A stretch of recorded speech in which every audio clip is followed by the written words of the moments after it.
Buenas tardes, soy Jorge Soler, consejero cultural de la Embajada de España en Moscú, y es para mí muy grato estar en este acto de presentación de un nuevo ciclo de conferencias que organizamos junto al Instituto Cervantes sobre ciudades y paisajes literarios de España. En este primer programa del ciclo vamos a tener como protagonista a Santiago de Compostela, y para hablarnos de Santiago de Compostela está aquí Ramón Villares, cuya presentación correrá a cargo de nuestro director del Instituto Cervantes, pero que es una persona especialmente cualificada para hablarnos de esta ciudad que es conocidísima en todo el mundo por razones históricas, por razones culturales, por razones de su gastronomía, por su belleza, pero también por estar ligada al Camino de Santiago, mundialmente famoso, y que tiene también connotaciones históricas, connotaciones turísticas, connotaciones culturales, y yo añadiría que una connotación mágica y mítica, ya que los antiguos creían que más allá de Finisterre empezaba el país de los muertos y se acababa Occidente, y los antiguos peregrinos realizaban su peregrinación fundamentalmente o como una de sus motivaciones el realizar un viaje interior hacia sí mismos, hacia conocerse a sí mismos. Sin más preámbulo, cedo la palabra al director del Instituto Cervantes, Juan Carlos Vidal, para que nos dé más detalles de esta excepcional conferencia que va a pronunciar don Ramón Villares. Muchas gracias.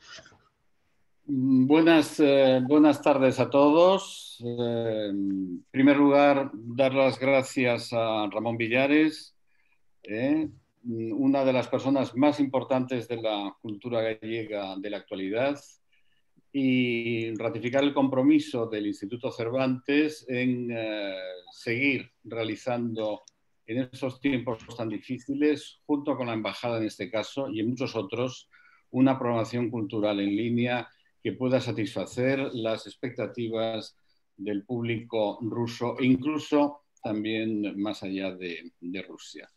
Cuando pensamos, el consejero y yo, qué podíamos hacer para que el público ruso pudiera, moscovita y ruso, pudiera conocer mejor o profundizarse más en la España de la actualidad y también en la dimensión histórica y cultural de España, pensamos en este ciclo, porque realmente las ciudades en un país, en una nación con un pasado que se remonta a siglos y siglos atrás, como es España, tienen un significado muy especial. En este caso, Santiago de Compostela, una de las ciudades, desde el punto de vista de la arquitectura, de la historia, desde el punto de vista también de la significación dentro de la cultura europea y también de la Santiago de Compostela de hoy, más importantes y que de alguna manera engloba un acervo cultural de unas dimensiones realmente muy importantes. Por lo tanto, queríamos hacer un ciclo que no se remitiera a itinerarios turísticos, sino que un ciclo donde el público ruso, que es tan amante de la cultura y tan amante de España, pues pudiera tener otros ejemplos de ciudades y supiera y tomara contacto con su significado profundo. Y hemos elegido a los que dentro de nuestras posibilidades creíamos que eran las mejores personas que podían referirse a esto. Va a estar Barcelona con Jordi Alberic, que es un empresario que fue director del Círculo de Economía. Madrid va a ser visto desde la imaginación literaria y desde la herencia de los mexicanos en Madrid de David Toscana, que es uno de los más importantes escritores mexicanos de hoy. Y luego Teruel, que Teruel parece que es un lugar que está un poco como a trasmano. Sin embargo, Teruel tiene la fiesta popular más importante junto con el Palio de Siena de toda Europa ahora, que es realmente las bodas de Isabel, que de alguna manera rememora con un montón de voluntarios la obra literaria Los amantes de Teruel, ese amor imposible entre Isabel y Diego, que termina con la partida de Diego y que para muchos teóricos de la literatura española supone el nacimiento de la novela urbana. Aquello que hizo John Dos Passos, ¿no?, con Manhattan Transfer, resulta que ya lo teníamos en Teruel siglos antes, ese inicio de la novela urbana. Y con nosotros está ahora Ramón Villares. Ramón, que es, yo creo que Ramón Villares ha tocado todos los palos de la historia y también de lo que es la promoción institucional de la cultura universitaria y de la gestión universitaria y de la gestión cultural. Él ha sido rector de la Universidad de Santiago de Compostela, que es una de las universidades más antiguas de Europa. Él ha sido director de los cursos de la Universidad Menéndez y Pelayo en La Coruña. Y luego, muy importante también, ha sido presidente del Consello de la Cultura Galega, que es un poco el órgano cultural de Galicia para promocionar la cultura gallega en el exterior y para contactar también con la emigración gallega en el mundo, que ha sido tradicionalmente pues, muy importante. Y luego es un historiador que creo que empieza haciendo una historia rural y económica. Ha escrito libros sobre historia de España, libros también muy importantes y con gran éxito de ventas en colaboración sobre la historia del mundo contemporáneo.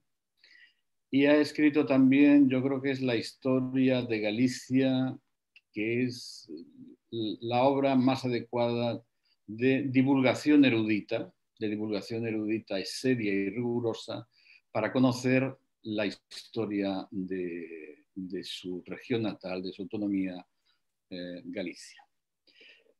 Yo creo que vamos a escuchar ya sin más a Ramón Villares, pero solamente decirles una cosa, que es un ejemplo que se pone con poca frecuencia, ¿no? Yo creo que Santiago de Compostela fue durante siglos la capital de la europeidad, el Camino de Santiago. O sea, cuando ustedes ahora se refieren a las becas Erasmus y ven ese tránsito de estudiantes de un país a otro, y cómo los polacos conocen a los españoles y los españoles a los rumanos y los alemanes y también será ampliable, si no es ampliable ya, a los universitarios rusos. Realmente, siglos atrás, desde el medievo, ya el Camino de Santiago significaba el nacimiento de la cultura europea, puesto que peregrinos que iban a la tumba, donde se decía que estaba la tumba del que es el santo patrón de España, pues venían por diferentes rutas desde muchos orígenes hacia el destino común, orígenes europeos hacia el destino común de Santiago de Compostela. Por lo tanto, cedo la palabra a Ramón Villares, que nos va a hablar de ese Santiago profundo y en la larga duración, desde la modernidad de hoy a la esencia permanente y antigua de esta gran ciudad española, que es una de las ciudades más universales. Adelante, Ramón. Bien, buenas tardes. Muchas gracias. Muchas gracias a la Embajada de España y a su consejero cultural y muy gracias naturalmente al Instituto Cervantes y a su director, con el que he tratado desde hace muchos años, o que nos conocemos desde hace muchos años, y me alegro de nuevo, después de la última entrevista o encuentro que tuvimos en Sao Paulo, tener otro de nuevo el día de hoy, aunque sea de forma telemática, porque siempre es muy agradable y además, como sé que le gusta mucho la historia y tiene muy buena formación de historiador, pues eso me satisface todavía más.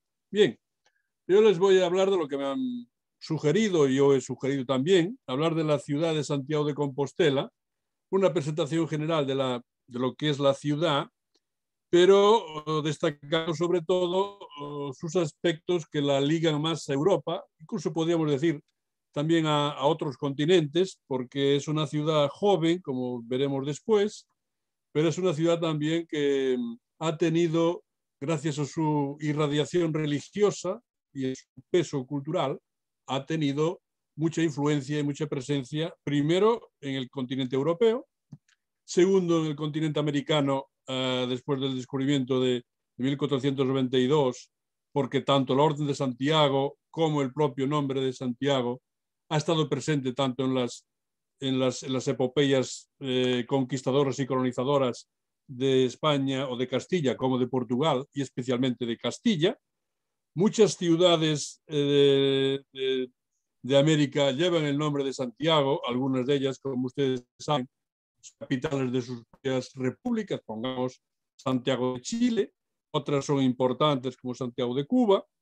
Hay docenas de ciudades en América que llevan su nombre, y también recientemente es una ciudad que se está abriendo hacia el continente asiático, tiene bastante presencia entre los peregrinos que vienen, turistas que vienen a Santiago, los japoneses y algunos otros países del Extremo Oriente, también de Australia, donde hay una especie de Camino de Santiago especial que en la zona occidental, de zona de Perth, construyó un fraile gallego que allí se asentó en los mediados del siglo XIX, que era Fray Rosendo Salvado.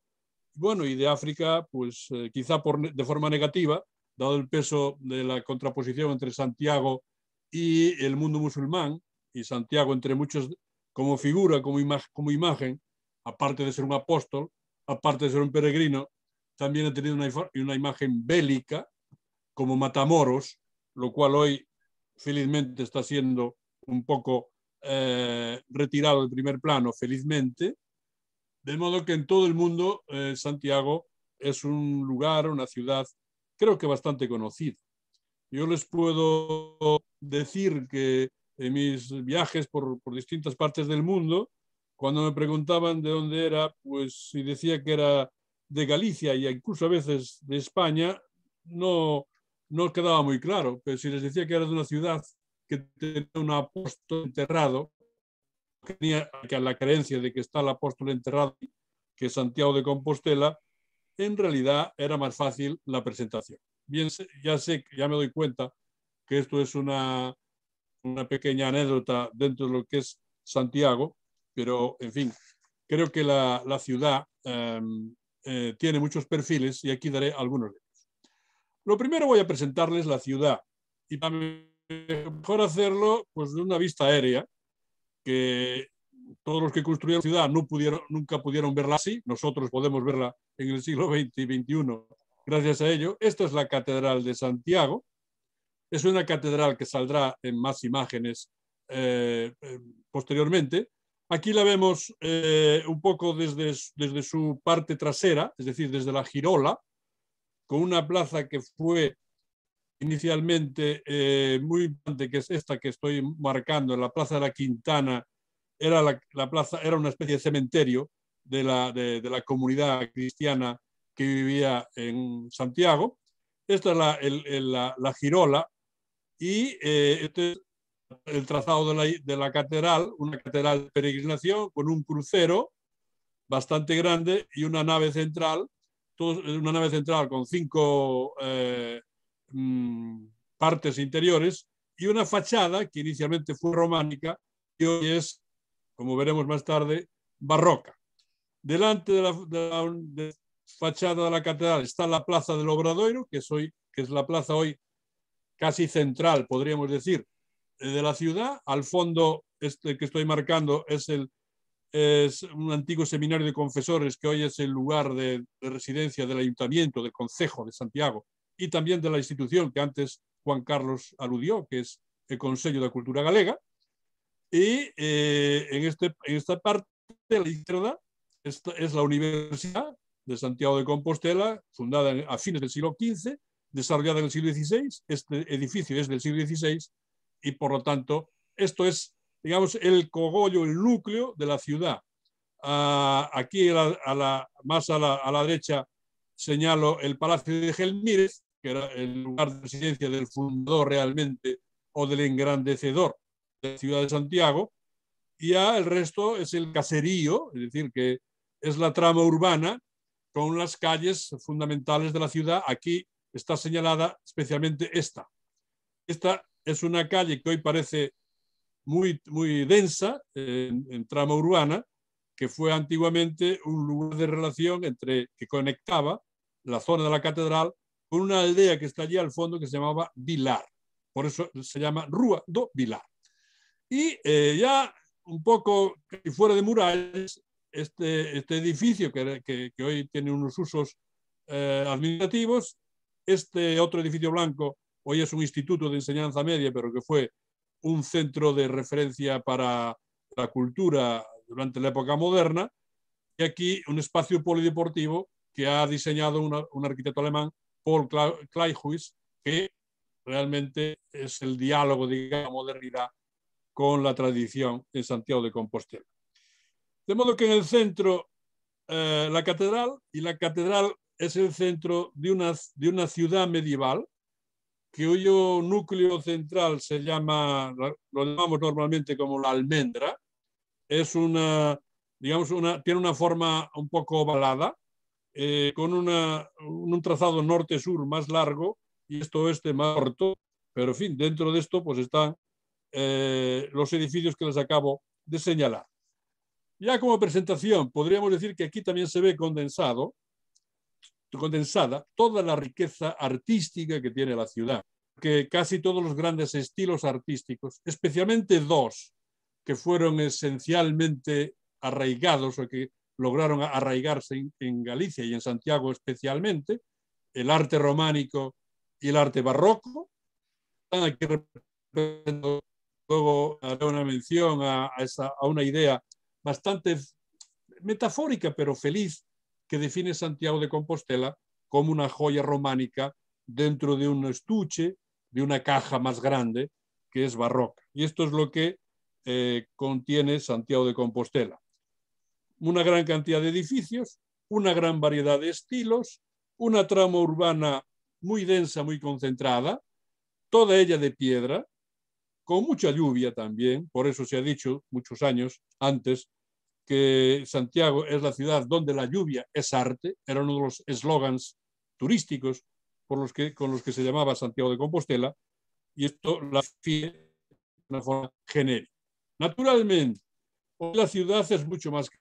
Este es el núcleo central, donde hoy viven 4 o 5 mil personas, más la población flotante que llega todos los días a sus oficinas, a sus centros universitarios, etcétera, pero la ciudad es mucho mayor y tiene un ensanche, unos barrios, suburbios que dan ya, no es una gran ciudad como luego veremos, pero sí que es algo más de lo que aquí les estoy presentando.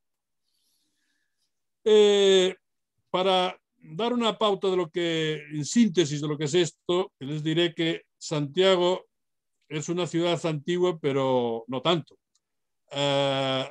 Algún autor la ha definido como la más antigua en aparecer, o la última en aparecer entre las metrópolis culturales y religiosas de Europa. Es una ciudad que tardó en nacer, puedo decir, que se desarrolló relativamente rápida. En el siglo XII ya está Almendra en gran parte constituida, como ahora sintéticamente la acabamos de ver. Luego tuvo una etapa de mayor concentración y recogimiento, que es esta que aquí denomino cabeza y capital de Galicia, desde fines del siglo XV hasta principios del siglo XIX. Seguía siendo la ciudad más populosa de Galicia, pero muy poco populosa, unos 20, 25, 30 mil habitantes, hasta que fue superada hacia mediados del siglo XIX por su gran competidora en Galicia, que fue la ciudad de La Coruña. A partir de aquí vivió una segunda transición, una segunda invención. Yo le llamo segunda invención por marcar el papel del apóstol y de las peregrinaciones como elemento sustantivo para definir la propia ciudad de Santiago.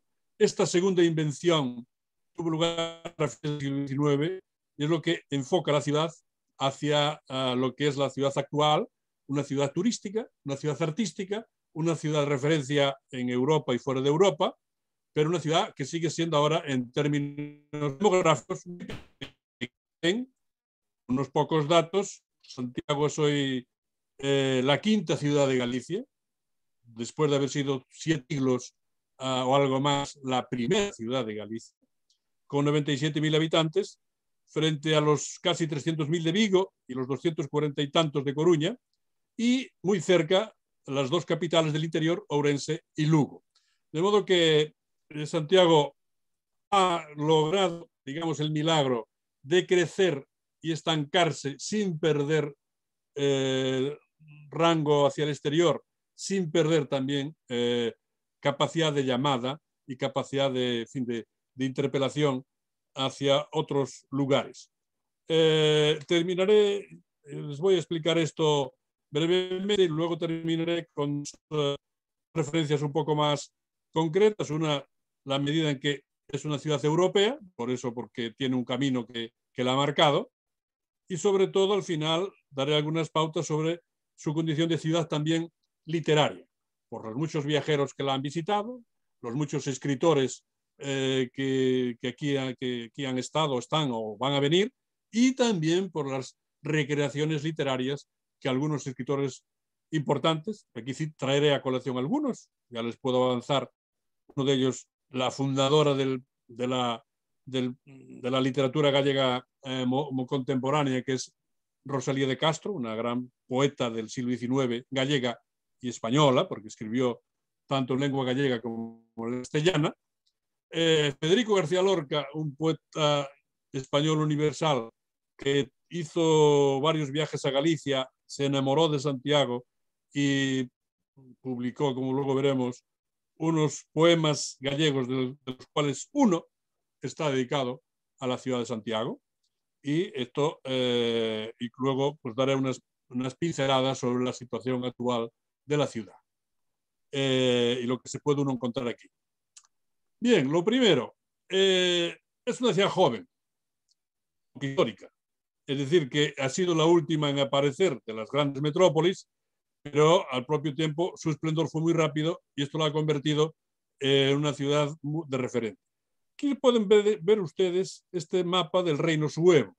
El Reino Suevo es lo que continúa, vamos, a la dominación romana y a la organización administrativa y política del Imperio Romano. El Reino Suevo fue bastante importante en Galicia, luego integrado con los visigodos. Aquí hay una serie de lugares que están citados en este mapa. Galicia, como este conjunto, estas líneas marcarían la Galicia romana muy condensada, y al sur Lusitania, que es una parte de Portugal.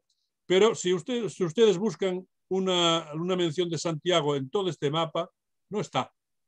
Es decir, está Braga, que es una ciudad romana, está Lugo, que es una ciudad romana, está Astorga, ahora no en Galicia, pero que es una ciudad romana, todas de la época augusta, está Chaves, que es una ciudad de la época Flavia, está Tui, Iria, también Flavia, está Bretoña, que no es ni ciudad, es un ejemplo de una inmigración de refugiados de Bretaña que vinieron a Galicia en el siglo VI y siglo VII después de Cristo. No está Santiago de Compostela. De modo que en el contexto del urbanismo romano y suevo del noroeste de la península ibérica, Santiago de Compostela representa pues una excepción o algo, digamos, que más tardío. Refleja de todas formas lo que ha sido una constante dentro del sistema urbano gallego, que no, como hemos indicado en las líneas anteriores, no es un sistema urbano no demasiado concentrado, con muchas ciudades pequeñas y ninguna gran metrópolis cultural de ser, pero no metrópoli demográfica, y que Santiago refleja bien ese policentrismo urbano de las pequeñas ciudades y de la hegemonía del mundo rural de esta parte más occidental de la península ibérica, que está situada al noroeste de España y al norte de Portugal. La razón de esta debilidad de las ciudades no está solo en que hayan sido fundadas tardíamente, porque eso ha sucedido en otras partes de Europa, sino todo por el peso del mundo rural, de la colonización monástica del territorio, sobre todo de las órdenes benedictinas y del Cister, y también después de las mendicantes, pero sobre todo las dos primeras, benedictinas de San Benito y del Cister o San Bernardo. Y estas órdenes religiosas, monásticas, son las que han creado, digamos, que una trama con muchísimas aldeas, iglesias, con muchas parroquias, que es lo que ha organizado hasta el siglo XIX, quizás hasta el siglo XX, la trama humana de la sociedad gallega a lo largo de muchos siglos. Bien, Santiago realmente podemos decir que su invención, una inventio, es decir, el encuentro, el hallazgo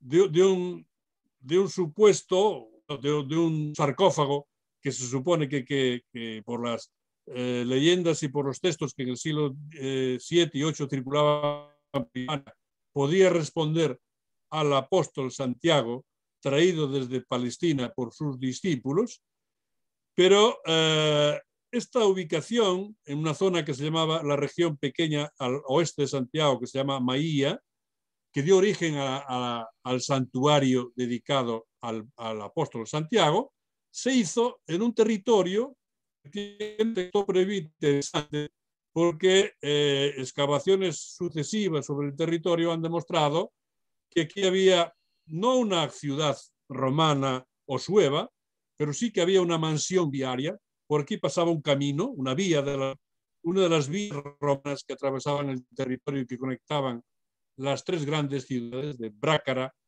Astúrica, Lucus Augusti, y que aquí era un lugar donde había una gran necrópolis, de la que deriva el propio término de Compostela.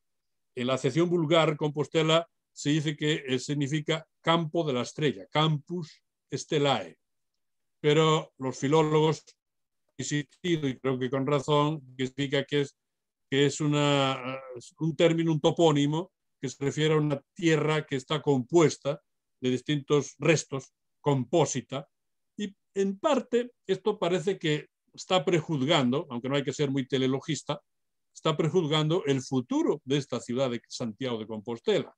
Es decir, un camino, que fue lo que en parte la engrandeció, y una necrópolis, es decir, un sarcófago en este caso, que fue la razón de constituir un santuario.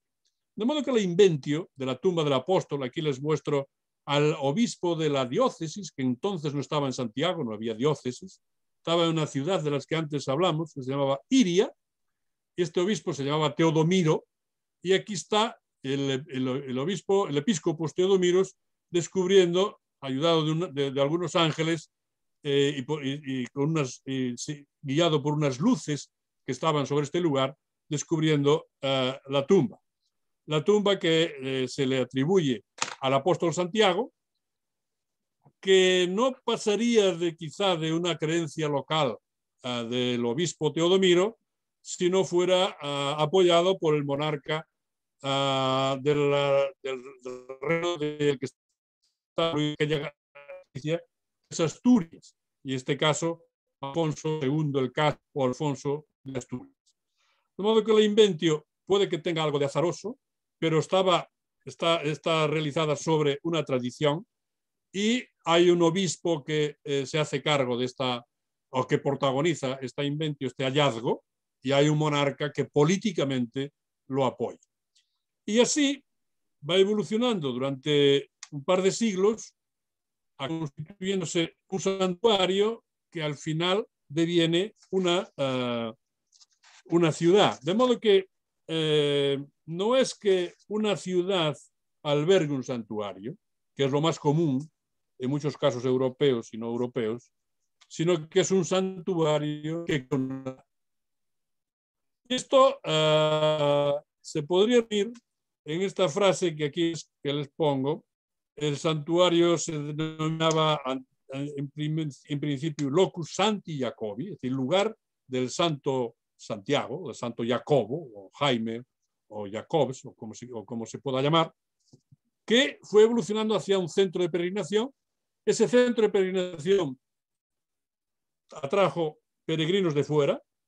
El primero del que tenemos noticia se llamaba Bretenaldo. Este Bretenaldo era de origen franco.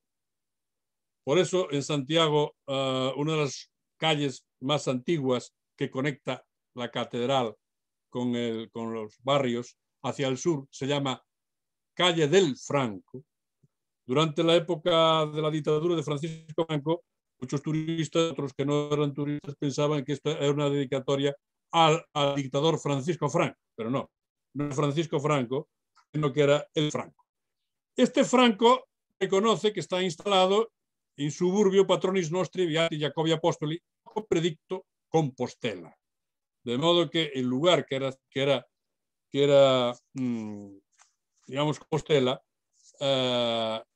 evoluciona hacia una pequeña ciudad a partir del locus Santi Jacobi. De modo que podemos concluir que la ciudad pasa del anonimato a su esplendor, primero gracias al inventio o hallazgo del apóstol, segundo gracias al apoyo de la monarquía y tercero, y muy importante, hacia el apoyo de sus grandes líderes religiosos y políticos, pero sobre todo religiosos, como luego veremos que fue Gelmírez. A partir del siglo X, en la ciudad del Santiago de Compostela va evolucionando, trazando unas murallas, construyendo una iglesia en primer lugar, transformando las murallas por 2 veces en murallas más alejadas, por tanto con más giro, es decir, más espacio interior, y se inicia entonces ya una expansión constructiva muy importante. Empieza la catedral tal como casi la vemos en la actualidad, en su traza actual, en 1075, construyéndose la girola. Termina en 1188 en la parte oeste, lo que hoy es la gran maravilla, y ha sido desde entonces de la catedral y del arte románico gallego, español y europeo, que fue el pórtico, que fue y es el Pórtico de la Gloria. Y se están construyendo algunos palacios, monasterios, algunas iglesias. Todo esto está en este mapa actual, donde se puede ver pues en fin, lo fundamental de lo que era la ciudad medieval, que es la ciudad actual. Esto que estoy señalando es la catedral, esta es la Plaza del Obradoiro, esta es la entrada, esta es la salida hacia el norte. Los peregrinos vendrían por esta vía hacia la Puerta del Camino, y hacia el sur se irían algunas de las calles que, como esta, Rua do Vilar, Rua Nova, Rua Calderería, que son paralelas y marcan la ciudad en destino sobre todo hacia el sur. Podríamos decir que hay una especialización dentro de esta ciudad. No es una ciudad mercado como una ciudad puerto, tampoco una ciudad fortaleza, sino que fue una especie de suma de ciudad santuario y ciudad de servicios para atender la demanda de peregrinación. Y así que en una parte había mercaderes, cambistas, etcétera, en otra parte había oficios y en otra parte pues mercado, alimentación y otras cosas. Esta ciudad se engrandece sobre todo a través de un liderazgo extraordinario que fue el arzobispo Gelmírez, que fue el gran constructor, podríamos decir, de la ciudad medieval, una ciudad de peregrinación, una ciudad de cultura, una ciudad de arte, una ciudad de referencia. El primer arzobispo de Santiago de Compostela, donde antes no había nada, es decir, que no había nada más que una necrópolis y una mansión viaria, luego un sarcófago de un apóstol, creyendo que era un apóstol, y esto fue creciendo hasta que esta figura que estaba vinculada a la monarquía de León, que su familia había luchado contra las invasiones normandas, etcétera, se convierte primero en obispo de Compostela, luego es capaz de sustraer algunas reliquias competidoras a la ciudad de Braga, en el norte, ya en la zona que hoy se es del reino de la República Portuguesa, y finalmente se convierte en arzobispo, el primer arzobispo de Santiago. Él se supone que tiene, digamos, protagonismo público desde 1090, es decir, finales del siglo XI, hasta 1140, casi a mediados del siglo XII. Él desarrolló lo que algún cronista de la época llama el poder del báculo y de la ballesta. El báculo, porque era un obispo, arzobispo, por tanto, el señorío religioso, el dominio de las almas y de las mentes, y la ballesta, la fuerza, si es necesario la guerra, en la que él también participó en aquella época. Y su obsesión fue, por una parte, engrandecer Compostela frente a sus competidores, especialmente la ciudad donde estaba la primera gran ciudad romana de la Galicia occidental, y por otra parte conectarla con Europa y establecer una relación cada vez más intensa a través de la peregrinación, pero también de la cultura, de Compostela con Europa. De modo que su apuesta no era estrictamente política, sino una apuesta fundamentalmente cultural. Y esto no le impidió que ejerciesen él y sus sucesores hasta el siglo XIX el señorío de la ciudad. De modo que la ciudad fue, digamos que, de señorío arzobispal, de la mitra, de carácter levítico, se suele decir, que fue capaz de responder a todas las revueltas de los burgueses, es decir, de los habitantes del burgo de Compostela, que en distintas fases, la primera fue en 1117, trataron de compartir el poder político con el arzobispo o incluso arrebatarse. No fueron capaces y así siguió hasta el siglo XIX. El arzobispo Gelmírez desarrolló sobre todo una estrategia de conexión no con el sur de la península, no con Europa, con la Europa carolingia y la Europa de la península itálica y de Roma, como mecanismo de engrandecimiento de su propia figura y de Compostela. Él, en aquel tiempo, en el siglo XII, hizo 2 viajes a Roma, fue recibido con todos los honores en la abadía de Cluny, en el centro de Francia, que era el centro de la orden benedictina entonces, de donde partieron muchos que colonizaron la corona de León, la corona de Portugal y naturalmente también de Galicia. Hizo un viaje o 2, porque hay dudas sobre esto, a Roma. En el primer viaje consiguió ser nombrado obispo, porque estaba la sede vacante y había varias candidaturas, y en la segunda obtener la dignidad arzobispal y por lo tanto crear ya una referencia muy importante. El obispado tenía pues un cabildo pequeño de unos 12 canónigos y él consiguió convertirlo en un cabildo de 72 canónigos. Por eso se llama la Iglesia de Santiago, se denomina metropolitana, porque tiene, digamos que una capacidad de influencia, de irradiación sobre muchas otras diócesis españolas, y la tuvo así casi hasta el siglo XIX.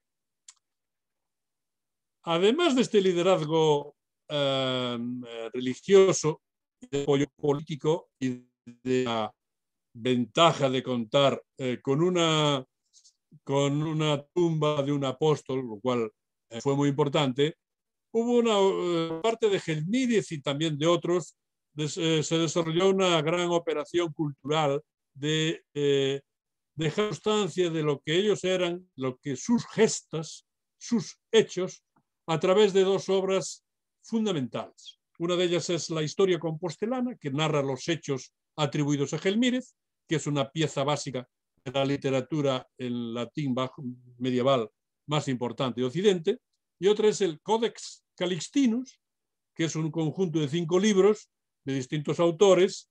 Antes se creía que era de un autor de origen franco o francés. Hoy se puede decir que es una autoría múltiple en la que se combinan personas que escribían desde Santiago y algunos que escribían desde fuera de Santiago.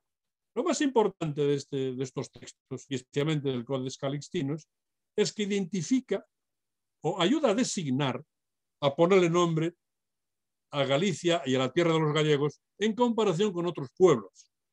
En el Codex Calixtinus hay un libro que está aquí, el libro del Liber Beati Santi Jacobi, en el que se narra o se hace la primera guía de peregrinación, la primera guía de viajes, podríamos decir. El primer libro el que enseñaba a los peregrinos por dónde debían ir, dónde podían alojarse, cuáles eran las estaciones que debían pasar, qué peligros podían tener, etc. Y esto es lo que él, digamos que, define en este texto, que es pasada la Tierra de León, que es la tierra que está inmediatamente al zona oriental de Galicia, se encuentra la tierra de los gallegos. La describe en bosques, ríos, prados, buenas frutas, rara en ciudades, ya ven, con lo que antes decía, con pan de centeno, con sidro, ganados, pescados, tesoros sarracenos, de los los musulmanes, pero termina con una frase que es esencial. Los gallegos se acomodan más que el resto de las poblaciones de España a nuestro pueblo galo. De modo que hay aquí una voluntad explícita de designar la tierra de los gallegos como una tierra europea, como una tierra que, por sus costumbres, más cultas, menos próximas digamos, al rudo salvaje, al comportamiento casi animal de muchos pueblos por los que pasa el camino, se parecen al pueblo galo. Y de ahí nace el Camino de Santiago como una arteria cultural, religiosa, turística, europea. Es como una especie de, en fin, de gran vía de navegación por tierra que ha adquirido muchas fórmulas, que hay muchos caminos, pero el más importante es el que llamamos camino francés, que está aquí en esta esquina. Esta es la esquina de la Rue Saint-Jacques, en París. No los peregrinos tienen que tomar café en esta cafetería, creo, pero en todo caso esto sería el punto de arranque para llegar a Compostela. El reconocimiento del camino como un camino o itinerario cultural europeo se hace no hace mucho, en 1987. Aquí está la placa que lo señala en la plaza del Obradoiro, un 23 de octubre de 1987, con autoridades europeas, con autoridades españolas, este es el ministro entonces de Cultura, con autoridades gallegas, el consejero de Cultura, el presidente de la Autonomía de Cultura. Y aquí está el Camino de Santiago con la concha, o la vieira, mejor dicho, que define el camino, y la luz que guía, una flecha, muchas veces dibujada como una flecha amarilla, que indica a los peregrinos por dónde debe caminar. Y estos caminos, como pueden imaginar, aquí en más detalle, en otro mapa más europeo, mucho menos concretos, de innumerables, podemos decir que estaciones piadosas, estaciones en el sentido que son como paradas en el camino, que son lugares donde puede haber algunas posadas, puede haber algunos hospitales, puede en fin, que haber algunos servicios, y puede también reposar los caminantes de una forma más o menos cómoda en estos lugares. El camino principal, como he dicho, es el camino francés, pero hay muchos otros caminos. Hoy hay ya casi una inflación de caminos.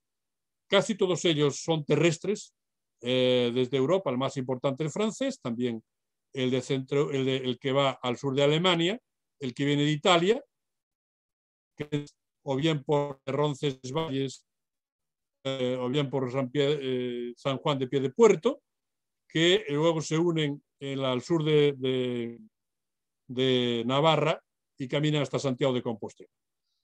También hay un camino portugués, que sería un camino que hoy se llama de la Vía de la Plata, que es posterior, que vendría de Andalucía, del sur de España. Hay inglés que aquí no está reproducido, que el que vendría por mar hasta la ciudad de Coruña, y de Coruña a pie a Santiago de Compostela. En todo caso, hay caminos que llegan pues, a la Europa oriental y a la Europa nórdica, donde además ya desde temprano Santiago y Galicia fue definida como la Jacobus Land, es la tierra de Jacobus o de Santiago. Además de crear y engrandecer la ciudad fue un ejemplo de urbe cultural en la época medieval. Una ciudad que se construyó básicamente como espejo de un arte románico que era traído o era testado y transformado en Santiago a partir del ejemplo del sur de Francia. Las catedrales de peregrinación son bastante comunes. Esta de Santiago es una de las más perfectas que existen en la historia del arte europeo. Es muy parecida, aunque no, con un tamaño quizá un poco menor, a la catedral de Toulouse, pero en todo caso hubo entre los maestros que hoy llamaríamos arquitectos, que construyeron la catedral en su parte inicial, en el crucero, en sus dos grandes fachadas norte y sur, y en la fachada oeste participaron maestros que o bien eran francos o bien se habían formado en talleres de ciudades francas, es decir, de la actual Francia. El más conocido, podemos decir, luego volveremos sobre él, es el maestro Mateo, que se sostiene que es de origen o que ha nacido en Galicia, aunque haya sido formado parcialmente en el exterior, y que es el autor de la mejor de las maravillas, que fue el Pórtico de Gloria, del que luego mostraré, apoyado en un verso de Rosalía, un trozo de ese propio pórtico. Pero la importancia de la ciudad de Santiago es que sirvió de modelo para todo un territorio gallego y territorio leonés, menos territorio portugués. El resto de las catedrales, los cientos de iglesias rurales que hay en Galicia son muchas de ellas de traza e incluso se conservan hoy con un pórtico y con una espadaña que es románica. En el centro de Galicia, en torno a los ríos Miño y Sil, hubo una gran colonización monástica donde se fundaron muchas iglesias. Se puede considerar que son románicas en torno a 100, solo en una pequeña comarca que se llama la Ribeira Sacra, o sea, la riboiro, el árbol sagrado, no la ribera. De modo que el arte románico compostelano fue el modelo para que colonizó, en cierto modo, el resto de Galicia. La catedral fue también una escuela, y una escuela que sustituyó en parte la universidad. Santiago podría haber tenido una universidad como muchas otras ciudades europeas, que como la de Bolonia empezaron a finales del siglo XI, podrían haber poder tener alguna hipótesis, alguna posibilidad de ser establecida en Galicia, pero fue la catedral la que desarrolló esas capacidades de formación, sobre todo a través de los contactos con los lugares que normalmente los textos antiguos llaman de ultrapuertos. Y esto fue lo que impulsó Gelmírez, pero también sus sucesores, obligando a muchos de sus canónigos, de sus clérigos, a que abandonasen un poco su rudeza de costumbres y de formación y se formasen.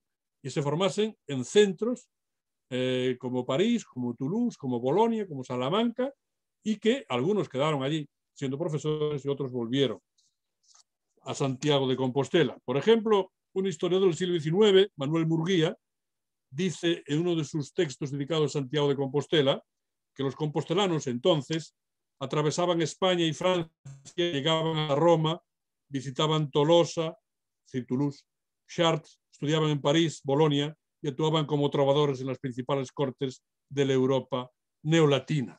Es decir, que había una gran permeabilidad cultural y un gran intercambio dentro de las élites, como es natural, en el plano artístico, en el plano de los saberes más del trivium y del quadrivium, sobre todo de la gramática, y en el plano de la literatura y de la cultura letrada más elaborada.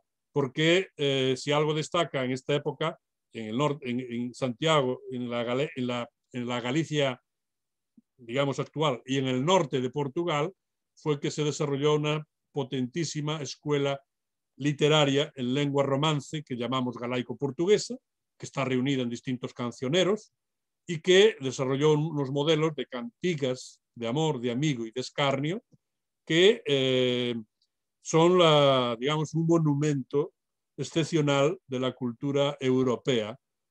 Se consideraba un tiempo que era influencia de la tradición poética provenzal, pero algunos estudios más recientes, especialmente de su gran experto italiano, recientemente fallecido, Giuseppe Tavani, sostienen que Santiago se convirtió en una especie de Provenza hispánica, es decir, que fue capaz de elaborar sus propios textos literarios a través de lo que ellos, digamos que eran capaces de traer de fuera, pero mejorar dentro. Y aquí, de los cientos de, bueno, de poco más, no 200, pero 100 y pico trovadores que se han contabilizado como autores de estas cantigas en distintas modalidades profanas o incluso religiosas, algunos de ellos están vinculados estrictamente y directamente a Santiago, Pairas Nunes, Bernardo Bonaval, Fernando Santiago y algunos otros. Bueno, doy un pequeño salto y paso a la época, podemos decir que aparentemente más apagada de Santiago de Compostela, pero al propio tiempo más condensada, en la que se consolidó como referente desde el punto de vista, digamos, de su patronazgo de España, pero bien de caer una parte de sus valores y de su potencial a través de las peregrinaciones. Desde fines del siglo XV, principios del siglo XVI, Santiago se denominaba como cabeza y capital del Reino de Galicia, pero experimentó un declive de las peregrinaciones, gracias o debido en parte a la reforma luterana, también a menor apoyo del papado de Roma, tenía otras preferencias. Hubo una alternativa incluso de convertirse Jesús en 17 en patrona de España, pero digamos que la catedral y el arzobispo y el poder de la Iglesia de Santiago lo evitó, manteniéndose como patrón de España. En todo caso, esta ciudad se convirtió en una ciudad de rentistas, de pequeños artesanos, una ciudad bastante asistencial, es decir, de apoyo a muchos pobres y de mucha población flotante que tendría que resistir así.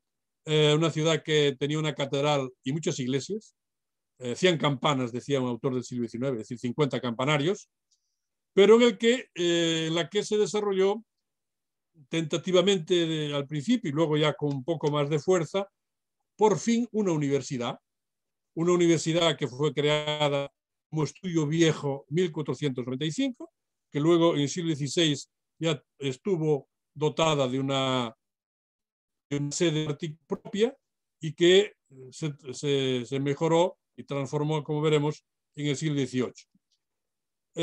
La ciudad acogió las primeras imprentas que hubo en Galicia, no la primera, pero sí las primeras, y de forma sistemática. Fue una ciudad moderadamente ilustrada en la parte, digamos, que era conciliable de los miembros de la Iglesia con la cultura ilustrada. Se creó también una sociedad económica aquí.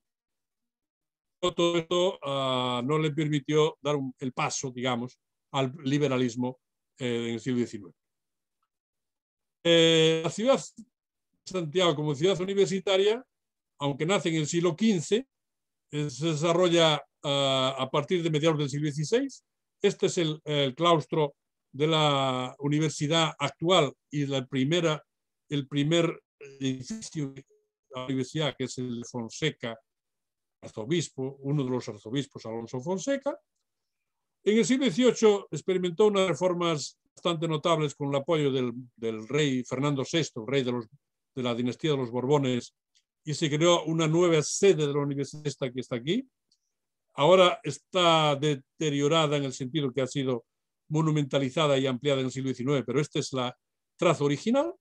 Esta sede universitaria de traza neoclásica fue construida en el lugar donde estaba el convento de la Compañía de Jesús, que había sido expulsada, que fue expulsada por Carlos III y también por otros monarcas europeos, y finalmente fue transformada a un modelo mucho diferente a fines del siglo XIX y principios del XX, de lo que podemos decir que uno de los ejemplos más notables sería este paraninfo, o lugar de reunión del claustro de la Universidad de Santiago, adornado con ninfas y con motivos alegóricos relativos a las musas, y que todavía hoy es uno de los lugares de referencia de la Universidad de Santiago de Compostela y lugar de visita para sus turistas. Finalmente, podemos decir que la ciudad de esta cabeza y capital del reino, con su condición de ciudad de rentistas de muchos monasterios, de iglesia muy rica, con muchas rentas que venían de toda España, especialmente de gran parte de Galicia, fue capaz de hacer una transformación colocando una cobertura barroca sobre una joya románica. La joya románica estaría detrás de esta fachada, una fachada que hoy no existe. Detrás de esta fachada está el pórtico de la gloria, el pórtico románico, con una policromía extraordinaria que se acaba de restaurar ahora. Y esta es la fachada barroca de mediados del siglo XIX, que viene del nombre de la plaza, se llama fachada del Obradoiro. Obradoiro en gallego significa taller, era el taller de cantería de los maestros canteros que trabajaron durante décadas labrando la piedra en esta fachada para construir, en esta plaza, para construir esta fachada. Y esta puerta, que es la puerta santa, la de la izquierda, es la que oculta la girola. Y la girola es la parte más trasera de la Catedral de Santiago, de modo que también no deja ver la traza románica, sí que está en el interior, pero sí se manifiesta como una traza puramente barroca. Y uno de los ejemplos mejores de esta arquitectura barroca ha sido el mejor arquitecto de la época, que se llamaba Domingo de Andrade, que fue capaz de hacer esta escalera con tres entradas y tres salidas, pero que semeja aparentemente una sola, que está incrustada en un convento de Santo Domingo. Bien, durante el siglo XIX esta ciudad pasó algunas vicisitudes. Tuvo que superar los efectos del liberalismo político al no convertirse ni tan siquiera en capital de provincia, después de ser cabeza del reino. Fue, digamos que, superada en muchos aspectos por la ciudad de Coruña, también políticamente, pero resistió gracias a una inmigración notable de comerciantes foráneos, tanto del interior de Castilla, de La Rioja, como vasco-franceses, una relativa especialización industrial, con una industria de cueros muy sólida, que hizo una capital de la industria del cuero durante 50 o 60 años en toda España. Tuvo, sin embargo, un bajo crecimiento demográfico y solo logró, en fin, acoger un cierto desarrollo cultural a través de algunas academias literarias, liceos, el nacimiento del primer galleguismo político y literario, y también trazar un ferrocarril con la costa. Aquí está la estación de Corres, que está en las afueras de Santiago, que unía la ciudad de Santiago con el mar de Arousa, es decir, con el Océano Atlántico, con la villa de Carril y luego con la ciudad de Villa García, que le permitía conectarse con el comercio no solo de Europa, sino también de América. Por estos puertos llegaban los cueros de los ganados argentinos y del sur de Brasil, que luego eran trabajados en la ciudad de Santiago. Por aquí llegaban las hilazas de algodón que venían de Escocia y que luego se transformaban en los talleres campesinos de la zona de la retrotierra de Santiago, y esto le dio un perfil un poco distinto a la ciudad. Lo mismo que esto es una vista de fines del siglo XIX. Vemos el convento de San Francisco. Allí más difícilmente la la catedral, y aquí en primer plano, esto es la fábrica de gas, es decir, donde se suministraba el principal energía para el alumbrado público de una pequeña ciudad que no quería perder el parón, la modernidad. Y así, a fines del siglo XIX, es cuando tiene lugar la segunda invención del apóstol. O sea, la segunda, y en cierto modo, la reconstrucción del perfil de Santiago, Santiago ciudad, como una ciudad europea de peregrinación turística, en el que se aprovecha el legado del pasado, pero se hace con otros mecanismos. El legado del pasado es que había ya una universidad, por lo tanto podemos decir que había un mínimo de ciencia y de investigación científica. La universidad fue importante para monumentalizar la ciudad desde fines del siglo XIX y el patronazgo que sobre ella ejerció algún político liberal, especialmente uno que fue ministro, el presidente del ministros y otras cosas, que fue Eugenio Montero Ríos, y también el legado de la religión que estaba presente, pero que estaba decaída, digamos. ¿Cómo recuperar esta imagen? La imagen de la religión y el poder de la religión y el poder de las peregrinaciones fue recuperada a través de un plan arqueológico político lanzado a partir de 1878 a través de unas excavaciones sistemáticas en el centro de la catedral, en la búsqueda de los restos o cenizas del apóstol Santiago. Aquí hubo una operación del cardenal Payá, del cabildo de la Catedral de Santiago, de la Universidad de Santiago, de su rector, que era un catedrático de química, y de algunos catedráticos de medicina. Y todos ellos, cuando fueron solicitados para que emitiesen un informe técnico sobre aquellos hallazgos, aquellos restos o cenizas que se encontraron en el subsuelo de la catedral, donde habían sido escondidos supuestamente en el siglo XVI ante la amenaza de invasiones de los piratas ingleses que podrían robar las reliquias, ellos emitieron un informe que es un poco ambiguo y que leo literalmente. No parece temeraria la creencia de que dichos huesos hayan pertenecido a los cuerpos del santo apóstol y sus dos discípulos.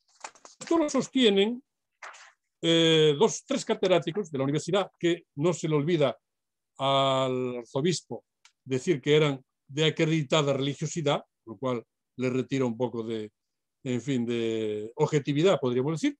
Pero, en fin, con estas excavaciones y con el apoyo de la ciencia, digamos, vino a continuación el apoyo del Papa, León XIII, y el Papa este proceso de revalidación de las cenizas del apóstol que estaban en Santiago y apoyó la organización de las primeras peregrinaciones, dando bulas pontificias para organizar los años santos, que los iniciaron en 1884 con el primero que apoyó el propio León XIII en esta fecha. Y a partir de aquí empiezan las peregrinaciones, llegan, como veremos más tarde, inmediatamente hasta la situación actual.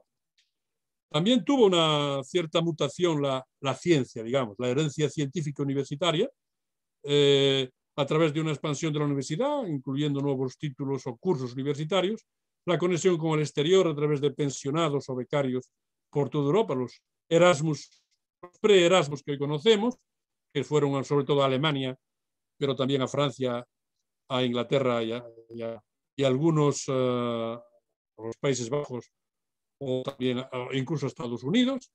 Y esto, la suma de ciencia y religión dentro de una ciudad pequeña como era la de Santiago, contribuyó a transformar aquella ciudad.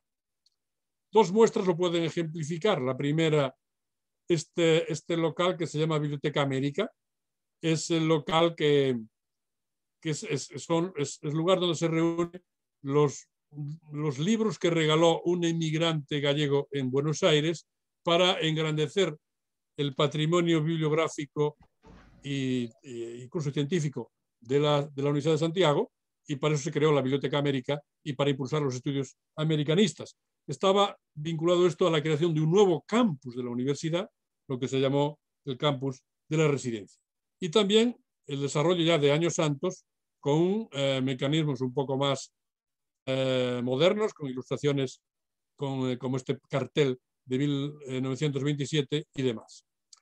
Esto nos encamina hacia la Compostela actual, una Compostela que ha tenido una expansión urbanística lenta pero sostenida, que ha reforzado su condición universitaria hasta que se han creado 2 universidades más en Galicia y que ha evolucionado el turismo de masas, sobre todo a partir del año 1993 y posteriores años santos hasta el actual en el que estamos, pero que no se puede celebrar del todo porque por la pandemia, pero que se espera continuar el 2022.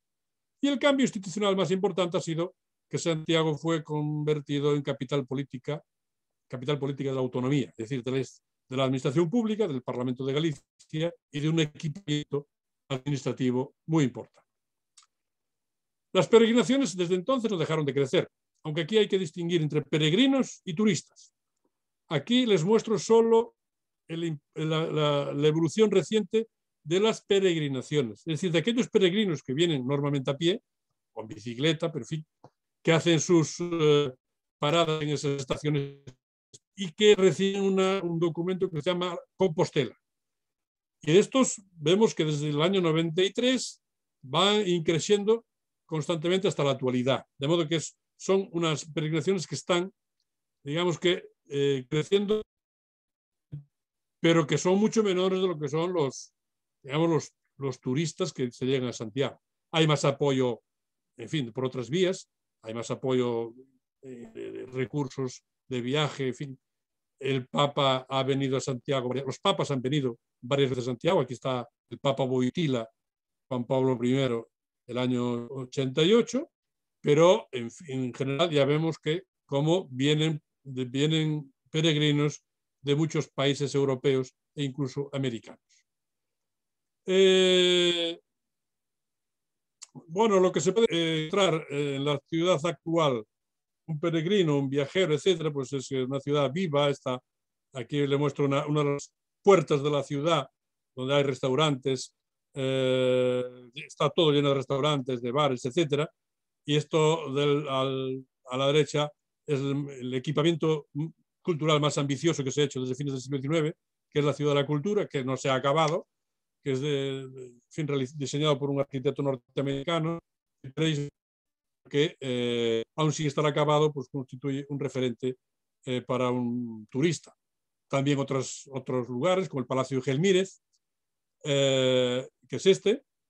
El Museo de Diego, aquí les muestro un ejemplo, que es una adorna en la sala de pesca del Museo do Povo Galego, que está en las afueras de la ciudad, pero de la ciudad antigua, es decir, Santo Domingo de Bonaval. Su Alameda, donde están, entre otras figuras, José de Castro, Lorca, etc., una familia no compostelana, pero muy vinculada a Compostela, como fue Valle Inclán. Y, en fin, debo terminar diciendo que Santiago es una ciudad visitada por muchas personas, por muchos viajeros, por muchos políticos, por altos dignatarios, también una ciudad literaria. Como ciudad literaria, me voy a referir solo a 2 o 3. Una, Rosalía de Castro y sus poemas a Santiago, tanto en Las orillas del Sar, en castellano, como en Follas Novas, en gallego.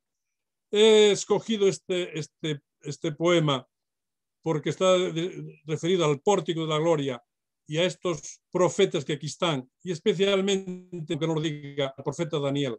Yo lo subrayo porque este profeta refleja la primera sonrisa de todo el románico europeo.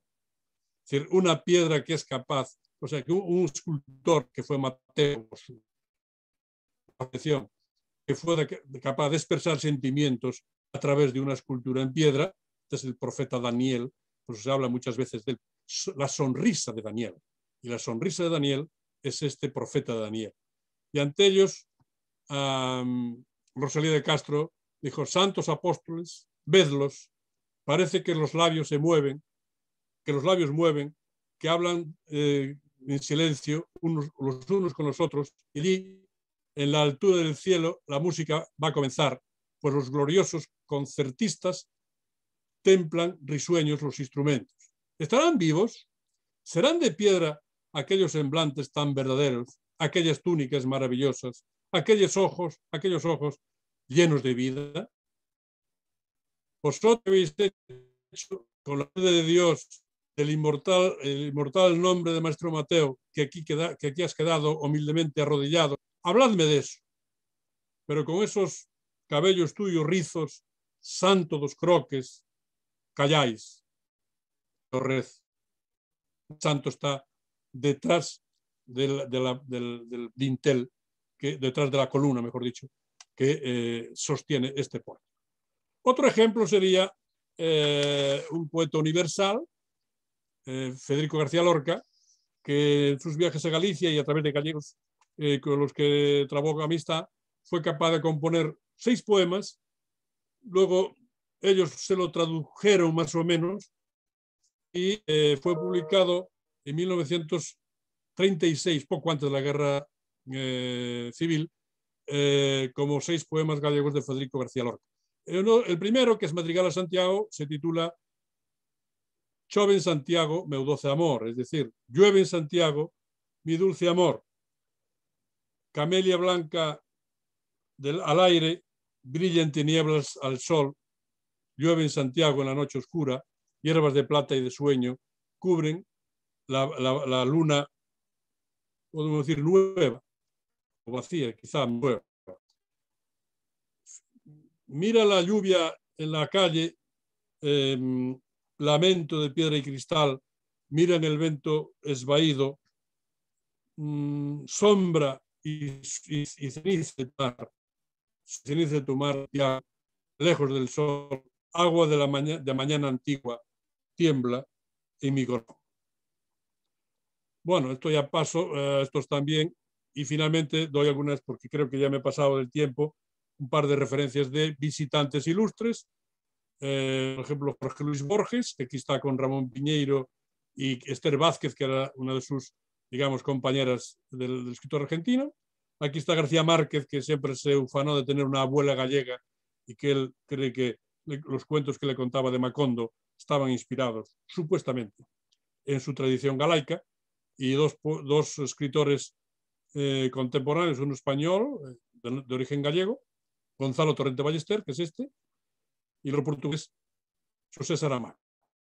Los visitas, por ejemplo, Fidel Castro, el año 92, Angela Merkel, el año 2015, serían ejemplos de dignatarios extranjeros, y esto es una revista que acaba de salir hace 2 semanas en los periódicos españoles, que es dedicada a la magia del camino y cómo están intentando mantenerlo vivo a pesar de la pandemia y todo esto. Y en fin, llegamos al final y nos tenemos que despedir también.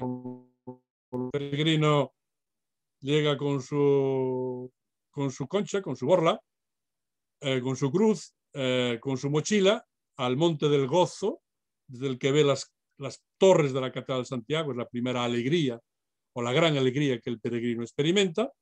Luego va a la catedral y al salir descansa en la plaza, una lampada, y si tiene fuerzas va a Finisterre a dar el último paso, el último adiós a la tierra del sol poniente, o la tierra del sol por, y antes de volver a su lugar de origen. Y espero que ustedes también, con estas pequeñas y modestas palabras que yo les he transmitido, puedan imaginarse el camino que les espera si vienen y que pueda llevarles a Santiago, a Finisterre, y volverlos sanos y salvos, y más sanos todavía, a su lugar de origen. Muchas gracias. Bueno, Ramón, muchísimas gracias.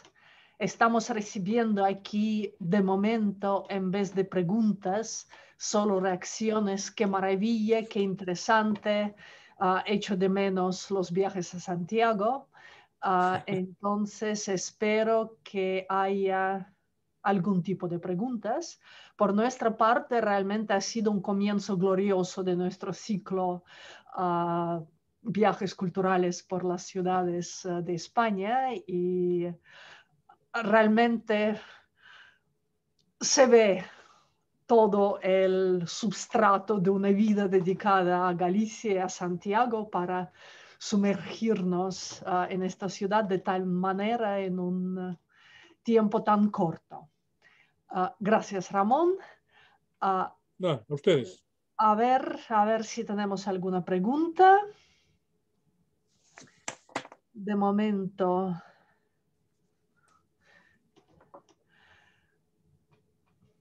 De momento nada. Mientras...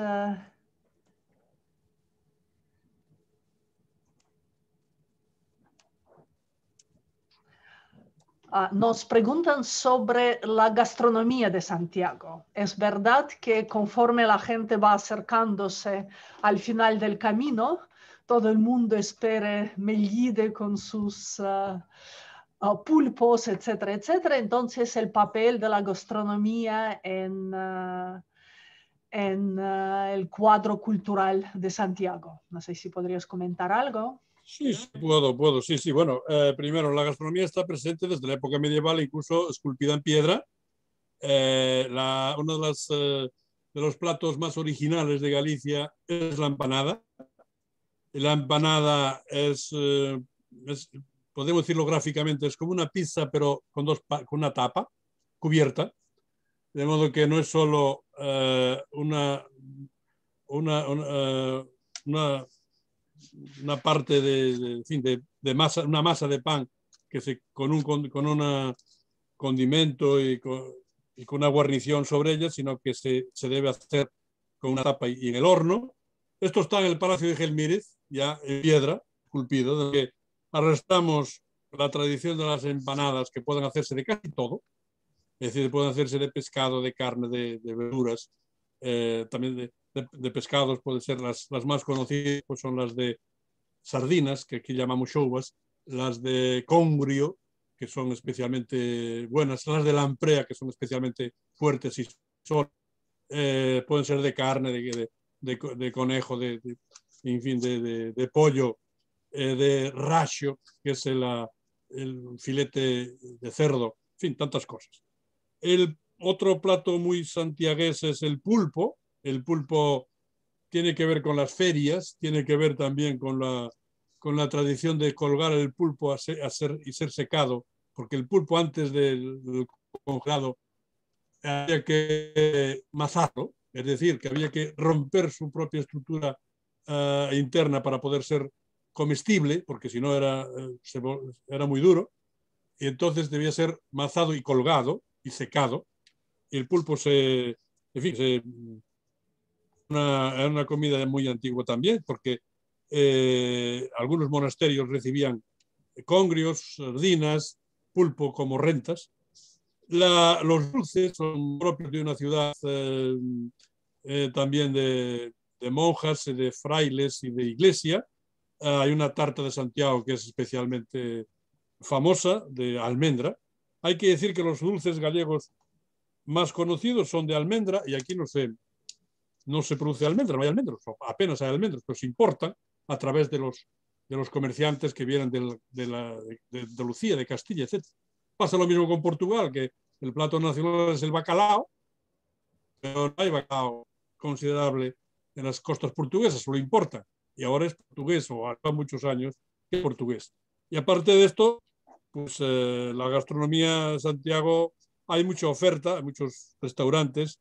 Hay restaurantes que tienen alguna estrella Michelin, estrellas de la guía Camsa y otras. Los de la guía Michelin son el restaurante Marcelo y el restaurante Atafona de Lucía Freitas. Hay muchos restaurantes que no tienen guía, no tienen estrella, pero son especialmente conocidos. Aquí les puedo ver en esta imagen que pueden ver aquí, Bar Pasaje. Este Bar Pasaje fue donde cenó Angela Merkel el día que estuvo en Santiago. Fue llevada por sus anfitriones gallegos, por el presidente del gobierno español, a este bar donde se come una carne y un pescado excepcionales. Bueno, y hay otros muchos.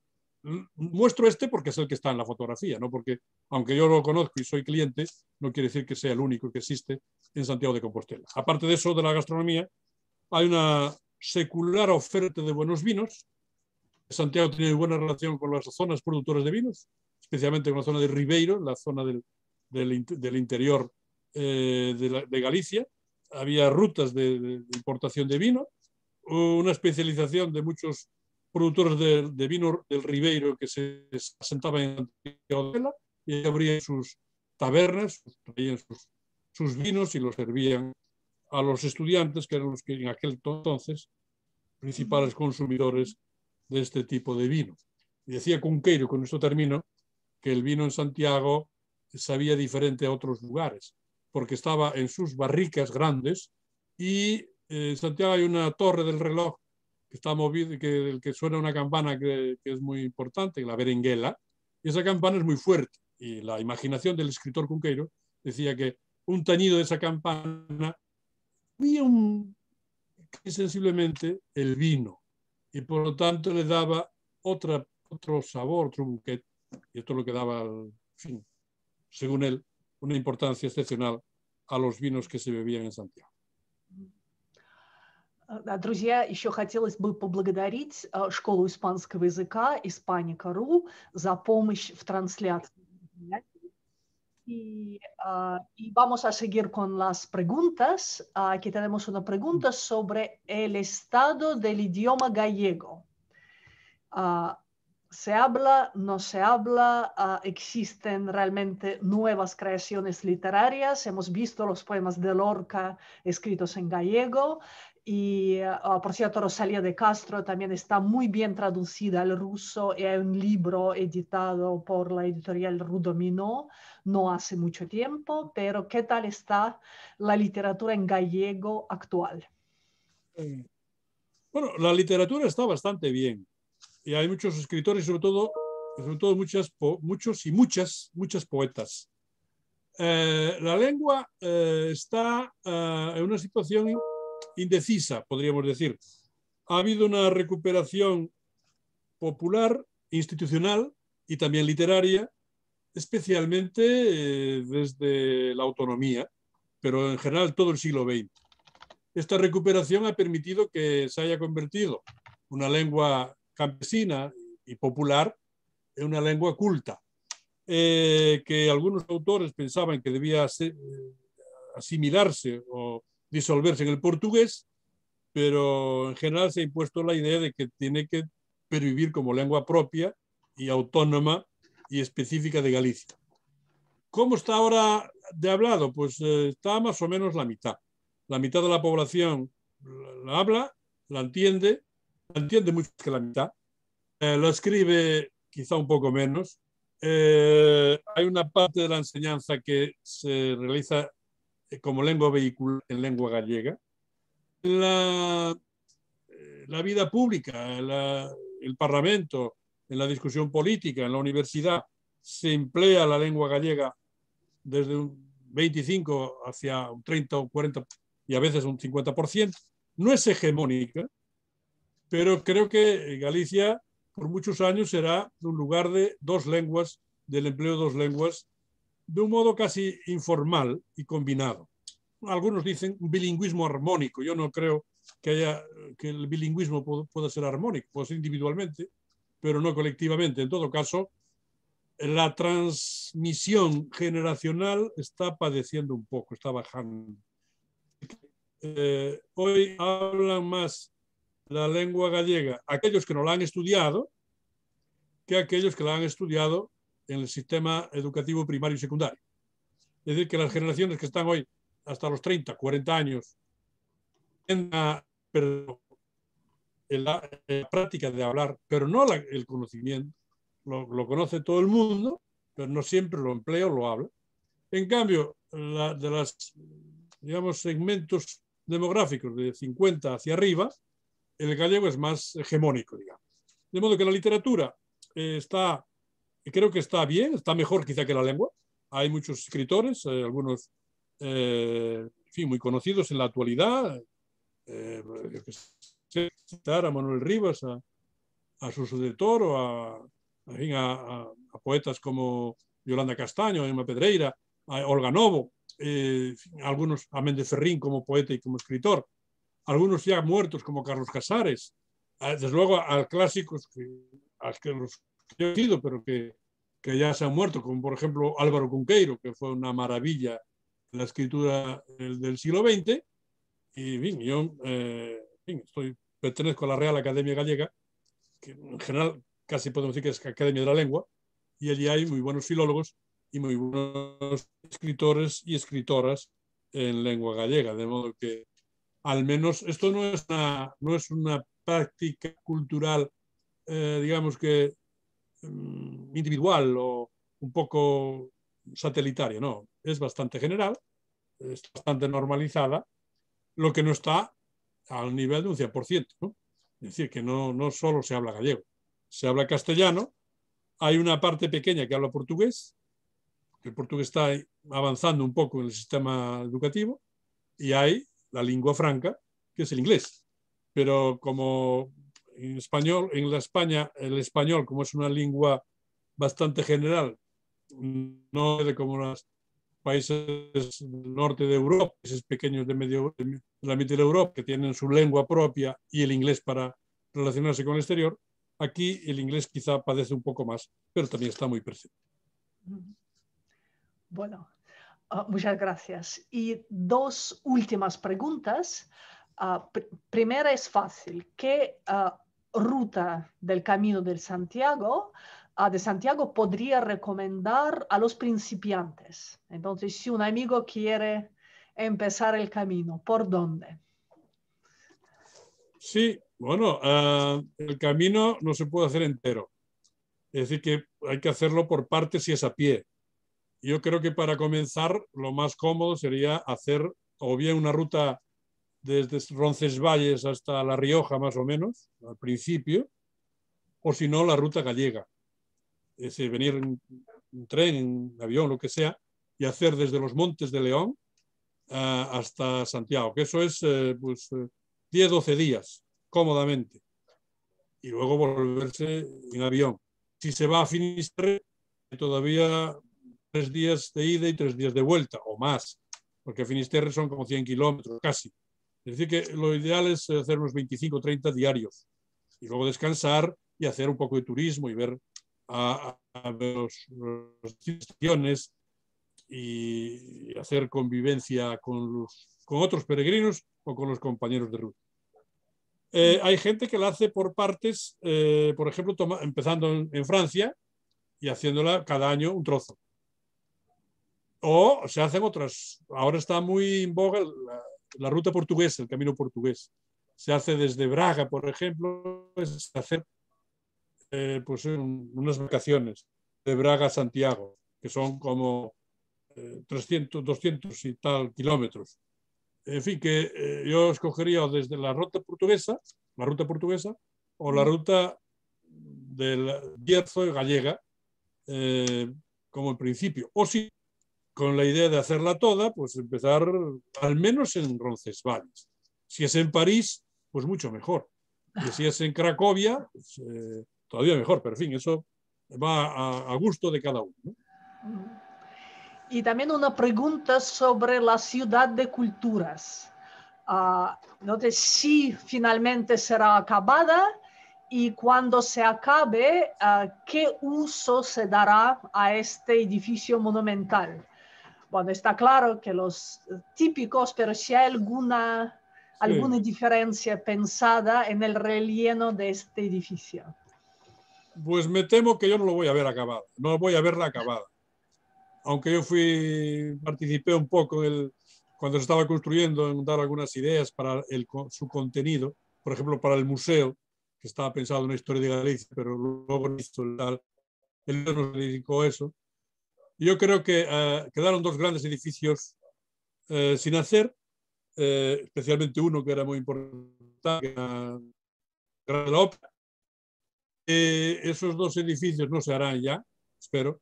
Hay uno que está, una parte que está abierta, está abierta al aire libre. Hay otra parte que está haciéndose un pequeño edificio de servicios universitarios y el resto está relativamente activa. Es decir, que en la Ciudad de la Cultura hay un archivo, el archivo de Galicia, el archivo de la Administración gallega actual, y con algunas donaciones de fondos anteriores. Hay una biblioteca que también se está construyendo, digamos, como biblioteca, no el edificio.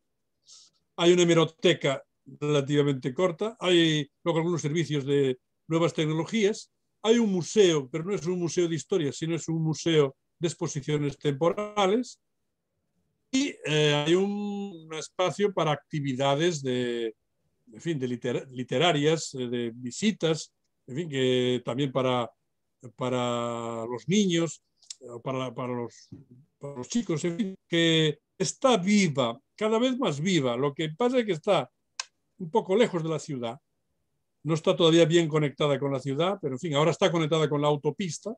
Cualquiera puede acceder desde cualquier parte de Galicia cómodamente, sin pisar Santiago, ir a la Ciudad de la Cultura, y allí puede ver alguna exposición. Hay exposiciones de forma regular y constante. Hay un archivo relativamente importante, hay una biblioteca, en fin. No hay servicios, o en fin, no hay conciertos como estaba previsto que hubiera, ni teatro, pero en fin, eso creo que se va a tardar en poder hacer. Bueno, perfecto.